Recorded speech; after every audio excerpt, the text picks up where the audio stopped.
RITC Cybersecurity, empowering businesses with robust cybersecurity protection. Welcome to the Ciphered Reality Podcast from RITC Cybersecurity, small businesses partner in proactive cybersecurity. I am Mike Rotundo. Here with me, as always, my co-host, Mari Cherry, the brains behind the podcast, the wind beneath my wings. Today, we are going to unravel the mysteries of cybersecurity one bite at a time. We explore digital hacker exploits, uncover online threats and strategies to stay ahead. Whether you're an IT pro, business owner, or just safeguarding your personal stuff, this is your guide to the cyber world. Today, we are going to go through some cybersecurity news and discuss what, Mari?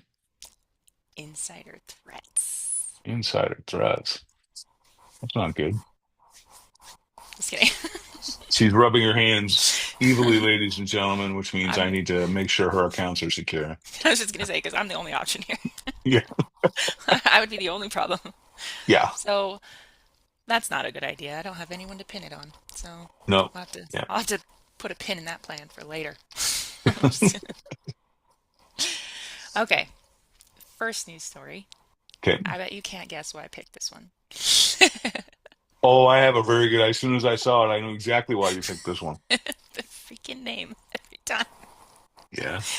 Every time. Anyway, okay.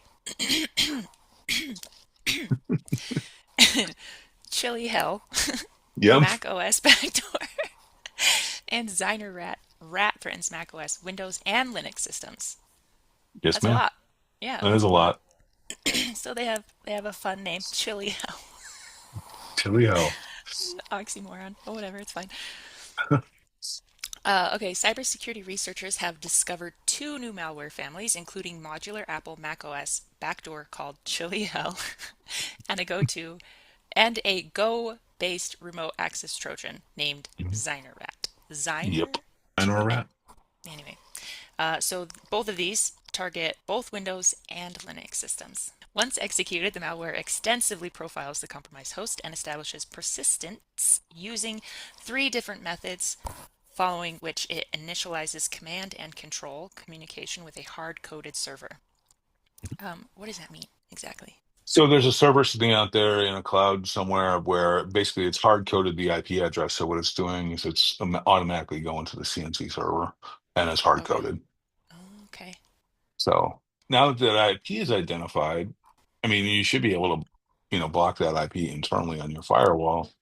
But yeah, I mean, until then, I mean, it's odd that they would hard-code it, but it makes sense. I mean, instead of using DNS, it makes sense. Okay. So Yeah, that's exactly what I was thinking too. I know. I put words in your mouth. Yeah. Anyway, so yeah, communication with hard-coded server or over HTTP or DNS and enters into a command loop to receive further instructions from its operator. So command loop just keeps going round and round and round. Yes, ma'am. To set up persistence, ChillyHell either installs itself as a launch agent or a system launch daemon. Yeah. As a backup mechanism, it alters the user's shell profile to inject a launch command into the configuration file. That all makes perfect sense to me. A noteworthy tactic adopted by the malware is its use of time stomping to modify the timestamps of created artifacts to avoid raising red flags. We talked about news story another time that referenced that. Yes. Time stamping.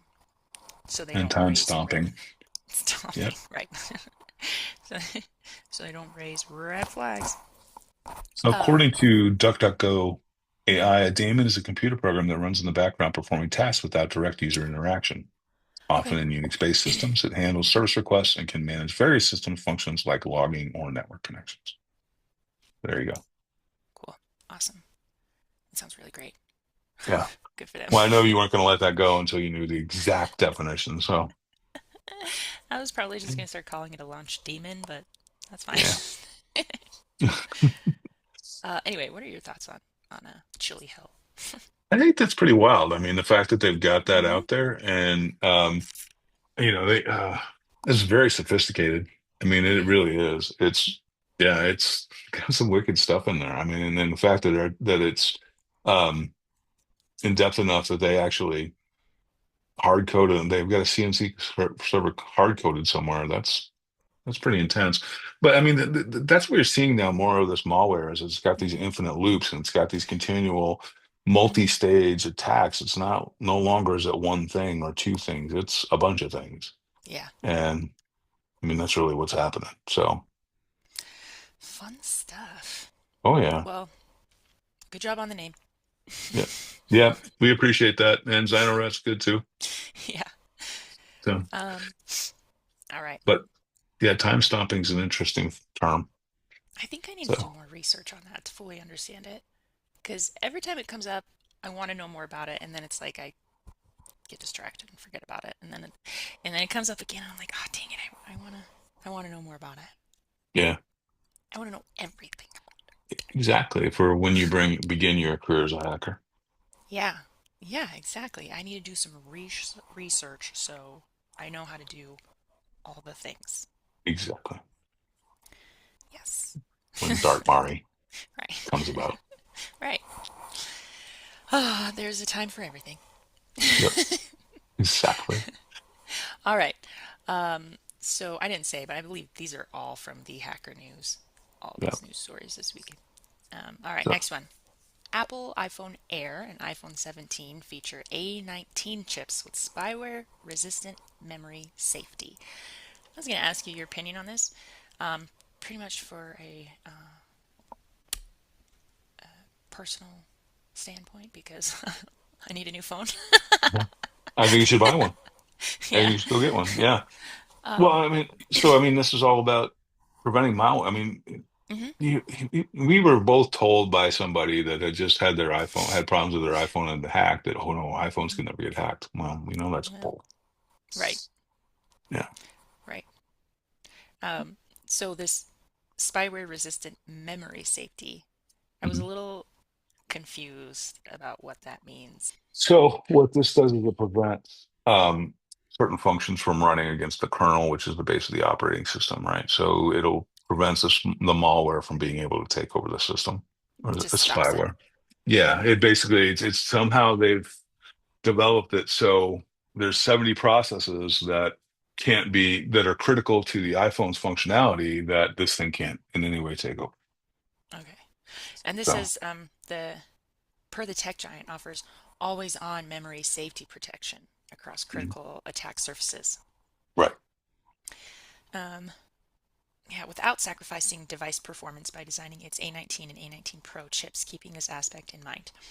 So, without sacrificing device performance, meaning like before it would take up space for other programming or It, regular. they're more doing it to prevent it from eating CPU and memory. So it won't slow Oh, down. You know, like when you run your virus scans on your computer may slow down a little bit. understood. Yeah, Okay. Okay. yeah, That's making sense now. Okay, I was like, yeah, I don't understand where the memory. yeah. What is happening? No, I don't know. yeah, Okay. no, no, yeah. So, and that's what spyware does is it runs in memory a lot, and it'll start slowing your system down, and this kind of prevents that all from happening. But there's 70 processes, whatever those are. Apple doesn't go into it, but it's Okay. protected. Okay. All right. Well, that's fun. I, There's I would also, highly recommend one of those if you're going to go buy a phone this weekend. yeah, maybe we'll see. So I'm just going to read one last paragraph from this. It says this Okay. essentially involves blocking out of bounds requests to access adjacent memory that has a different tag and retagging memory as it gets reused for the purposes after it has been freed and reallocated by the system. Yes. As a result, requests to access retagged memory with an older tag indicating use after free scenarios also get blocked. Maybe if I Yeah. could have read that like a normal person, it would make sense. I'm sure there's a lot of normal people out there going, I have no idea what you're saying. Yeah. But Uh, no, but this goes back to the time stopping thing. This goes back to the that AI thing, the whatever that tool was, the knock the guardrails out. If you can knock mhm. out the time sequence, and it's Mhm. all TikTok, they're TikTok attacks that were first found in Intel on Windows machines. Because if you could make it Oh. think it's a different time and you throw Mhm. these things out of sequence, the processor doesn't know how to handle it. So what it's trying to do is prevent that from happening. Got it. So that's a lot of what these people do. What these hackers do is they're trying to throw off the time of the system, so the system isn't processing that right. Yeah. And this is all on the new phone, on a Um, phone.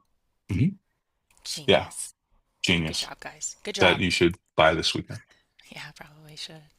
Probably should. Anyway, so Yeah. that sounds really fun. The new iPhone Yep. Air or 17.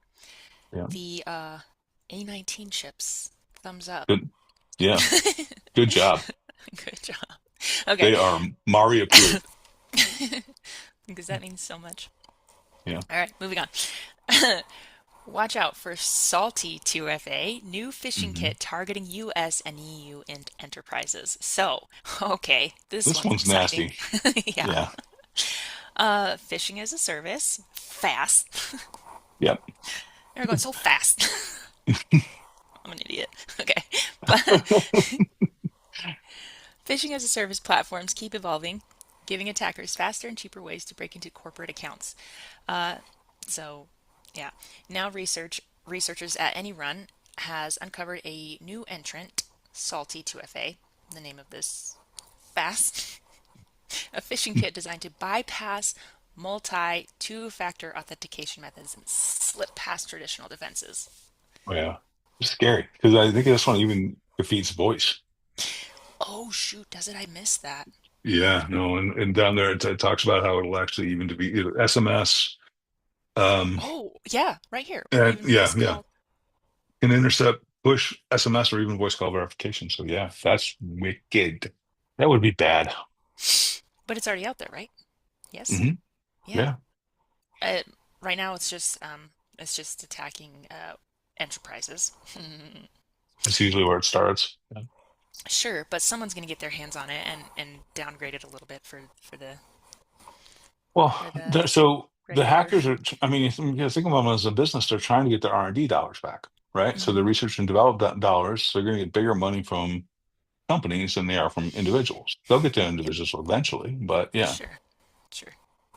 So, Oh, anyway, already spotted in campaigns across the US and EU, Salty 2FA puts enterprises at risk by targeting industries from finance to energy.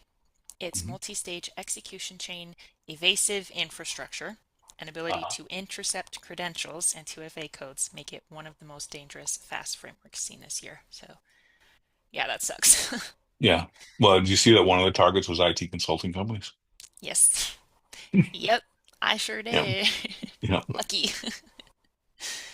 Uh, yeah, not great. So by running the file in the sandbox, SOC teams could see the full execution chain in real time, from the first click to credential theft and 2FA interception.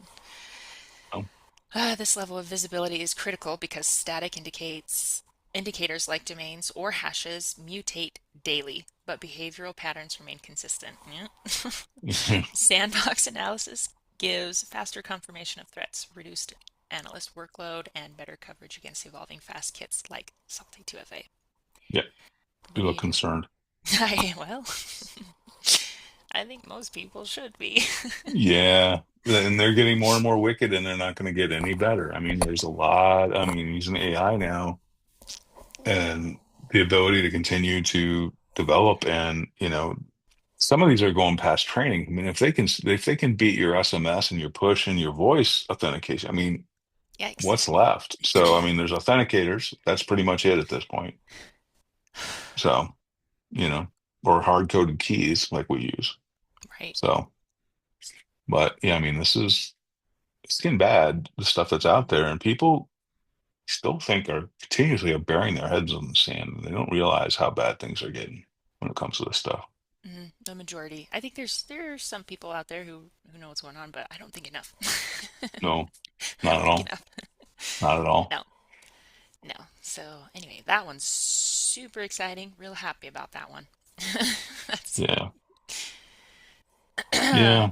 real great news. It's a, it's a great one to end on. Yeah, I Yeah. know. All right. Okay, moving on. Topic. Insider threats. Yes, ma'am. Sometimes they really just piss you off and annoy the hell Yeah. out of you. That's That's that's enough what of an they do. insider threat. Yeah. Yep. Okay, no, for real Uh, though. What the hell is an insider threat? I'm gonna tell you. I'm gonna tell you. Thank you. Thank you for Yeah, enlightening us. yeah, for sure. Because I know you were really curious for I one. was. I was. An insider threat, a security risk from within your organization. The call is coming from inside the house. Oh, gotcha. That's a Involving, great analogy. uh, thank you, I came up with it myself. Um, no. No, I did not. No. Okay, so I'm gonna start over. A security risk from within your organization involving employees, contractors, or trusted third parties. Gotcha. Trusted. Trusted. Trusted. Yeah. With air quotes. Yeah. Yes. Yeah. These individuals may intentionally or accidentally, sometimes it's an accident, compromise security, leading to data breaches, operational disruptions, or damage to the organization's reputation. I mean, Yeah. that one for us is kind of questionable anyway. Yeah. No, I'm just kidding. Yeah, right. How much more damage can we do? Right? That's what I'm saying. Okay, so types, we kind of went over this a little bit, but a malicious insider intentionally seeks to do harm, Mhm. like that news story. Right. Yes. Davis Liu. Yes. That I have that pulled up. That's why I keep looking over here. I got you. The yeah, ex-developer. He was jailed for 4 years. FOUR. Yep. Yeah, he did some good work there. He Yes, did, he did. yikes. Yes, he Anyway, did. yes, negligent insider unintentionally causes harm. That's probably something, if anything, that's what would happen Yeah, okay. here. Compromised insider. Maybe that one. An individual's credentials have been stolen or compromised. Never. Never happens. Right. Or a third party insider. External organizations with legitimate access and weak security policies. That's a bummer. Yeah, you gotta make sure you check that with your Yeah. third parties. So broader categories such as unintentional and intentional help organizations understand the motivation behind insider threats. What are your Mhm. thoughts on intentional and unintentional? Unintentional can be something very simple and that, just because your users are dangerous, they're clicking on the wrong thing or they're not configuring things properly. So I mean, that's how I would see an unintentional insider threat. But I mean, from an IT security perspective, you have to look at every keyboard interface as insider threat. So, Mm-hmm. and what Go ahead. I was saying, keyboard interfaces are, obviously your users. So, So with that news story, that last one we ended on, the FAS, the phishing as a service. yep. Say that happened, Mhm. would that be considered an insider threat? No, that's malware, unless they were clicking on something they weren't supposed to click on. But that's what I mean, like an unintentional insider threat. Yeah, that would be unintentional. If I clicked on an email on accident and that got spawned, that would be unintentional insider threat. Watch out. What do you need to tell me? Watch out. Watch out. Yeah. So, Anyway, I was couching. Yeah. I was watering my plants. All right. Indicators. I have a few indicators listed here. We'll go over Okay. those. Maybe Okay. you can shed a little more light on each of I them. will try. Okay. Unusual network activity. Unusual network activity is actually one of the things that we test for in some of our tabletops, and that's usually Hmm. it's calls to websites that no one ever goes to. Yeah. It's tracking into shares or something that you shouldn't go along. It's attempting to perform functions in areas that you don't go, those Hmm. kind of things. So it's Yeah. those kind of behaviors that, yeah, Cool. yeah, Unauthorized use of security tools. yeah, Yeah. yeah. Because a lot of security tools are free. Sorry, I had to fix my mic. It was falling off the desk, and that would have been bad. Mm. Sure. It's Um, fine. yeah. So even like Nmap or anything simple that you can download, you start running those, you can get a whole lot of information on the inside of on the internal company. So, the internal networks and all that kind of stuff. So, Oh. Oh. yeah. Okay. Okay. So those kind of security tools. Now, the other things you could use is like John the Ripper, which is, password crackers and stuff like Oh, that. yep. So Yeah. John the Ripper. Thanks. yeah, yeah, Cool. It's a spooky name. Uh, yep. and last one I have listed is increased privilege escalation attempts. Hmm. Kind of self-explanatory, but go ahead. And those are those sideways attacks that we were talking about, or the lateral moves that people are trying to make. Oh, okay. So if I get your ID and I try to move up and make your Okay. ID a system admin or whatever, Hmm. that would Okay. be. Are there any that I didn't list that should be uh, listed here? Or are Those are those pretty top much the three? top. Yeah, those are pretty much the top. Okay. But I mean, if you got someone in shipping all of a sudden trying to get into the accounting system, something's going on. Yeah. Okay. What would that, because that's not really unauthorized use of security tools or increased privilege escalation. It's more like a, uh, That's more of like that's just more of that unusual web activity stuff. oh, okay. Oh, okay. But they could be trying to increase, that whoever has that account may be trying to laterally move and trying to increase their permissions so they do get access to those things.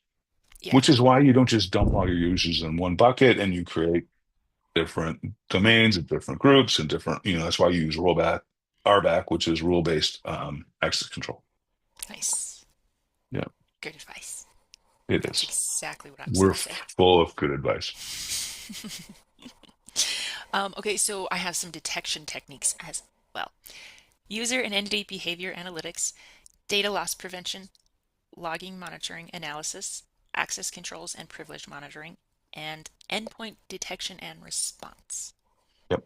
So, user and entity behavior analytics. This is a detection technique, but I don't understand how it works or what it is. So if you have a job doing one specific thing and you're always doing that thing, all of a sudden your behavior, like it go back to the shipping guy trying to get into the accounting system, right? So all of a sudden Okay. we see behavior that is non-explainable, Hmm. right? There's no reason for it. Okay. And you find this how?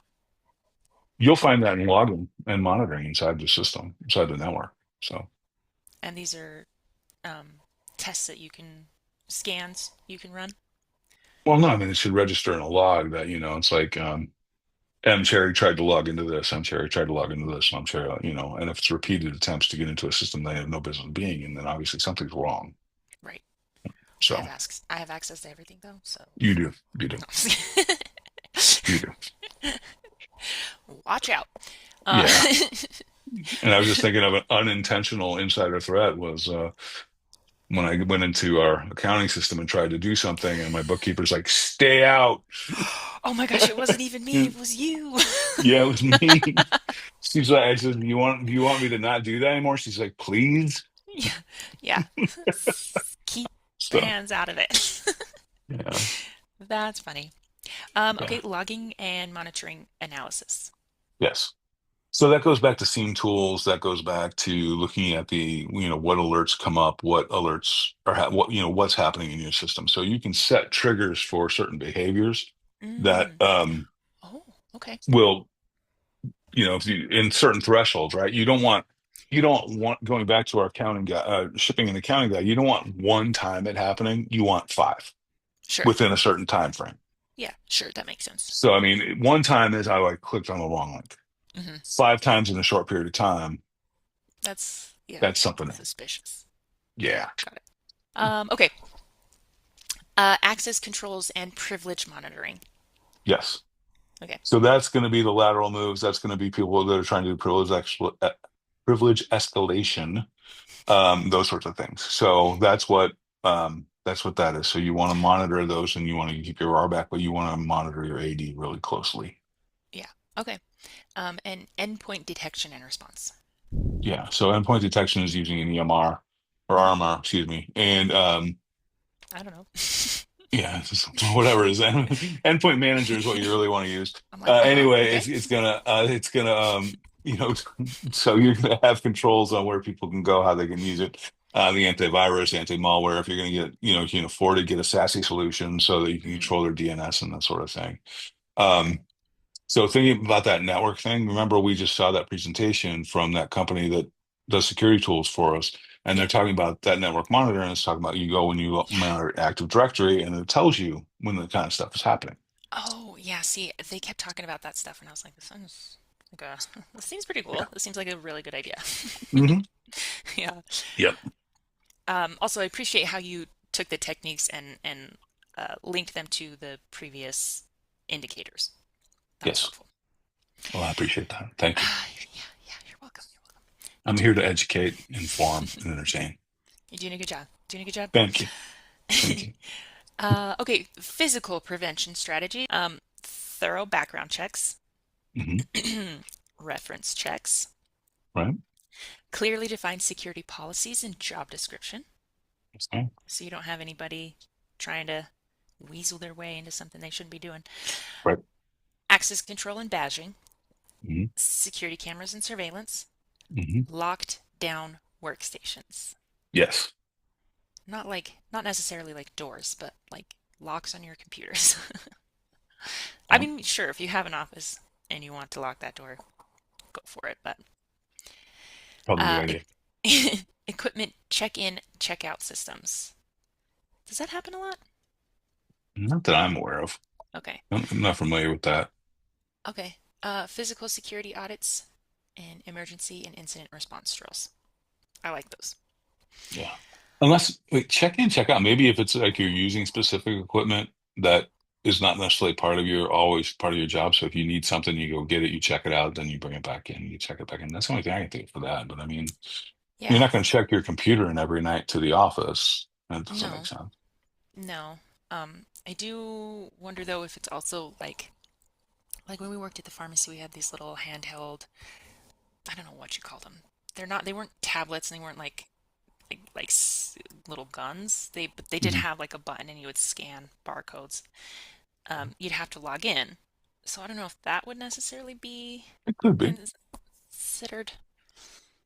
I don't Could know. be. More because that's more anyway.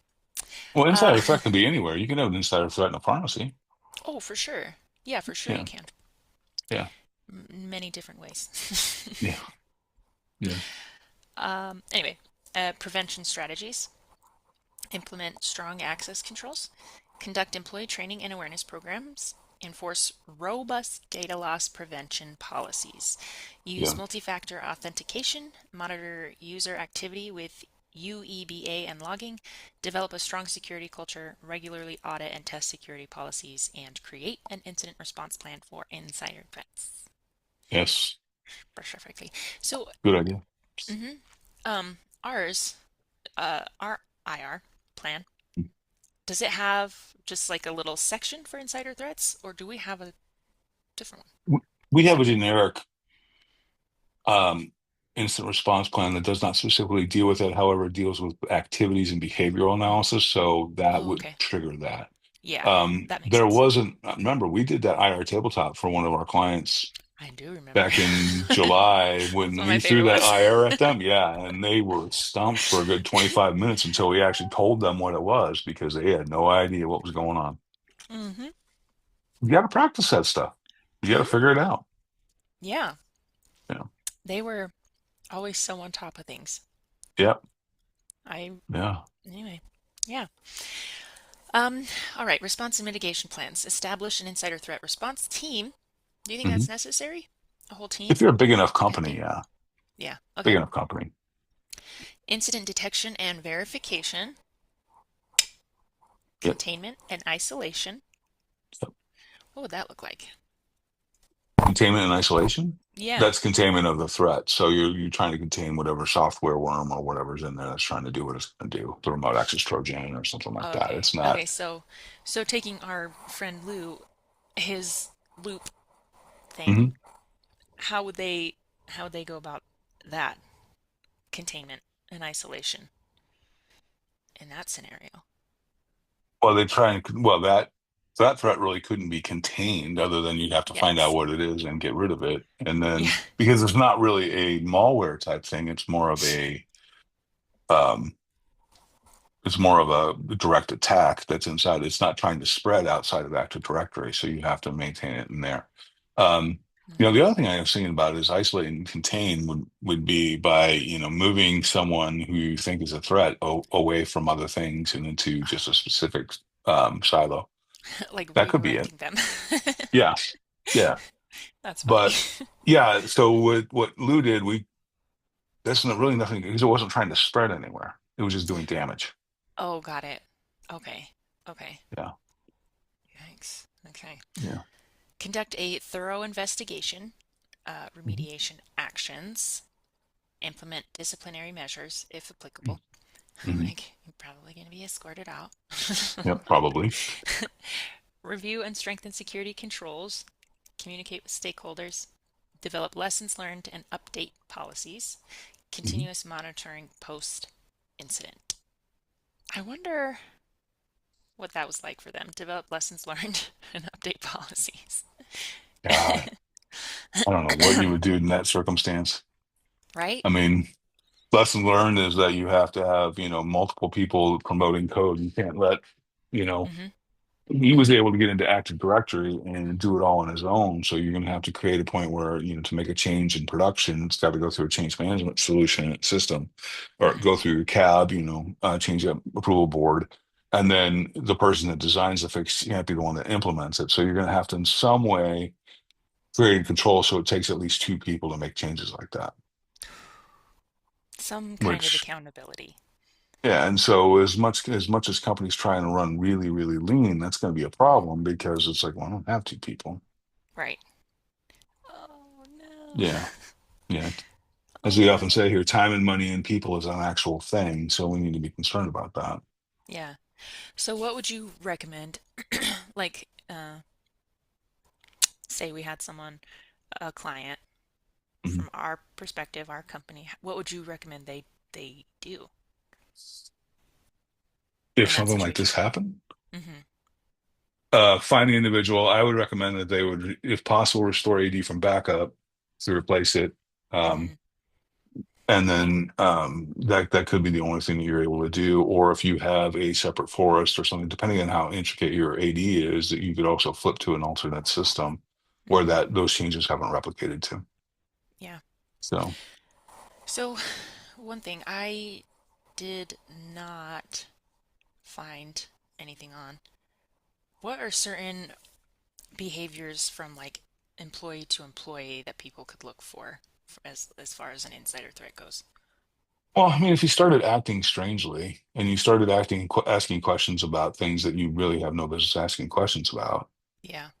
you know, if you start wandering around the company and you're in areas where you shouldn't be, that Mm. kind of thing, Yeah. that's what Okay. you know, when one of the big insurance companies I worked at, you had an entire section was just for PCI where you couldn't get in there unless you had a specific badge. Even Right. though it was wide open, those cubicles were marked clearly that you cannot pass without this badge. Wow. Now, I don't know Okay. if they ever monitored it. I don't know. Hmm. Being security, I get whenever I wanted, but Right. um, the average user, Not so you know, much. no. Okay. So, but if I'm all of a Interesting. sudden hanging out in that area and I've got no business to be there, Yeah, that makes sense. I'm just wondering because there's plenty of information as far as like scans and monitoring things, mhm, but I'm just wondering if there's anything, yeah, other than suspicious behavior. But I guess if you don't have any business checking those right. scans or logging and monitoring, then Right. Why are you running security tools from your computer if your job is hmm, accounting?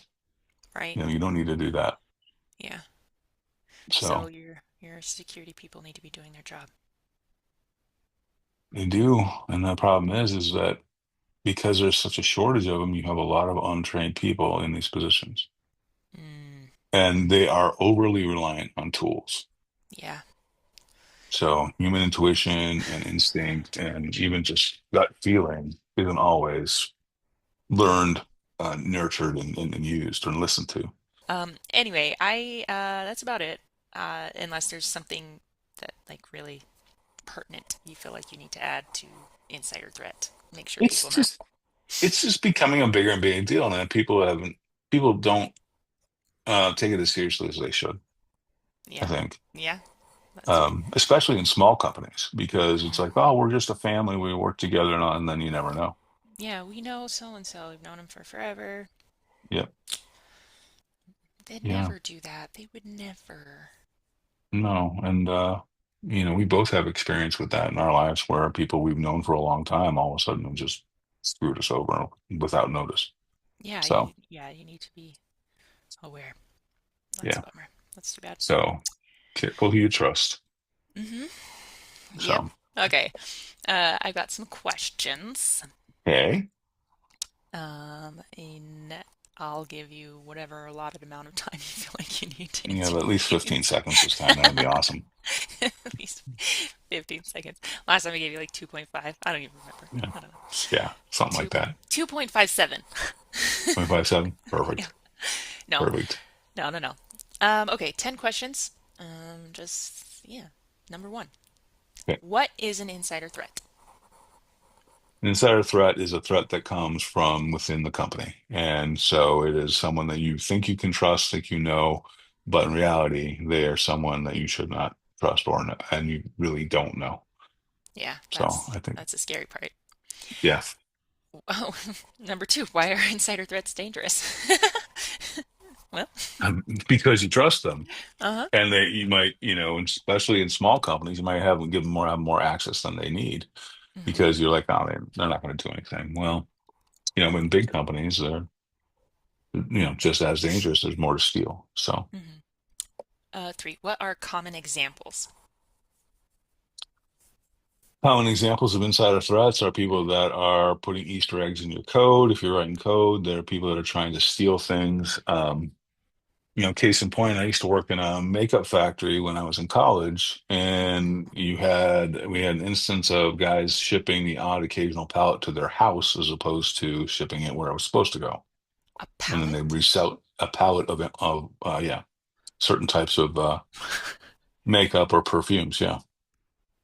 Generally, Okay. it was the high-end stuff. Then they would just, because there was really no checks and controls on it, Hmm. they would simply just, I mean, it's theft, but it's insider threat in that this is Sure. money that's coming out of the company.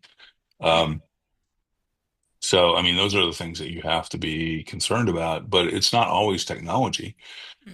A lot of times it's money, and like we've talked about before, and I probably used this example 4 or 5 times on this podcast, but about the company that didn't do the background check on the CFO and wound up, getting $3 million stolen from because we don't, that's not part of our culture. We trust people. Key. I bet they do now. Yeah, I'm pretty sure they did. Yeah, going forward. Who So can be an insider threat? everyone. Anyone. Yeah. And actually, you're really careful. I mean, there's people that are like aggressive to you, and then there's people that bend over backwards Oh, to be tricky. obsequious. And, if you have to look at people's past and go, well, this doesn't jive. Or people that have been, that are like regime people. So if you're a new manager that comes in and then, you've got all these people that you see, you can tell the dead weight, you get rid of them. Then you have all these people that start being, your best friend ever, and you got to look and Hmm. see, like, who are you really? So Yeah. you have to weed out the threats. Yeah. Are insider threats always malicious? Well, there's the unintentional ones, right? Mm. Does End get users. waves? No, I'm just Yeah. kidding. Yeah, sometimes it's an accident. Ah, I get Yeah. it. Okay. What warning signs should you watch for? I think we kind of touched on those, but it's, being in places you shouldn't be, trying to get into systems you shouldn't be have access to, asking questions that are really none of your business. And, those are good telltale signs. But Hmm. it's also, someone that's really secretive and that, I don't know. It's just, I don't know. I've always run it off my gut and been like, there's something not right about that person. Hmm. So, um, but there's a lot of activity that's, this doesn't make sense. Why are they doing this? Why are they doing this? Why are they doing that? Kind of things. And some of it's technical, some of it's administrative, some of it's procedural. And it's like, you just have to look and see, all right, well, why is this happening? Yeah, what's appropriate and what's not. Yeah. Yeah. How can companies reduce the risk? Um, Being careful you hire, background checks, Hmm. reference checks. A lot of people don't want to check people's references on their jobs, and it's just like you got to be thorough. Especially in smaller companies. It's like I don't want to do that. I don't want to pay the extra. $29 for that in the background check, Yeah, well, kind of thing. So, might be worth it. yeah, I mean, you can't just do a criminal because the other thing is that, you know, in this age, you get a lot of fake IDs out there too, Hmm. right? So, Yeah, I don't know what that's like, but yeah, yeah, I've heard that that's a thing. yeah. What role does training play? Well, training, I think, would benefit the unintentional insider threat because, Hmm. keep in mind that, everyone that's an end user is a threat. Sure. Um, so, unintentionally for most part. But, you have to train your people. I mean, there's specific training out there for people to identify insider threats. So, Okay. um, and it's just, if you don't know what to look for, then you're never going to see it. Yeah. So it's too late. Yeah. You don't really want to What learn you by don't know. experience on this one. No, no, probably not. How should suspicious behavior be reported?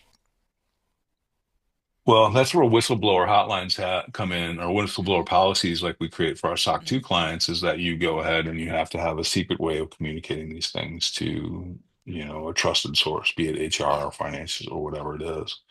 It's harder in smaller companies because, if there's only 20 people in the company and all of a sudden I'm, reporting, Hmm. Bob, and Not Bob. Bob's friend works in HR, and Bob's, they see Bob's name come up and it's all, it's got my name, and it's like all of a sudden you're creating a problem. So, Yeah.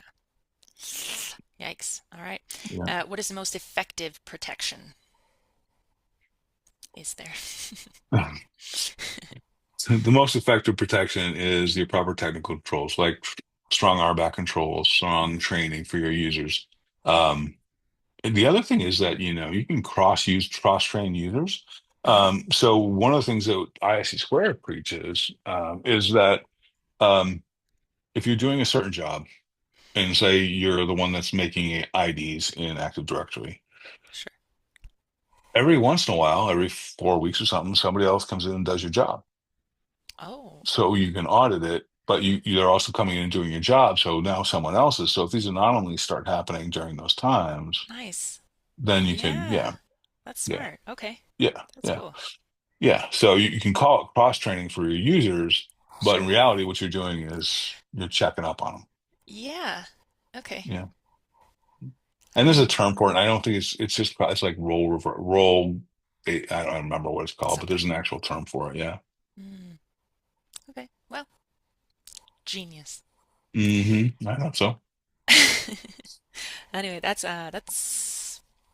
That's all I've got. That's it. Yep. That's it. That's it. No That's more. all. No No, mas. no mas. No mas. All right. With that, ladies and gentlemen, we've beaten insider threats to death, Not and literally. not literally. We would never do that.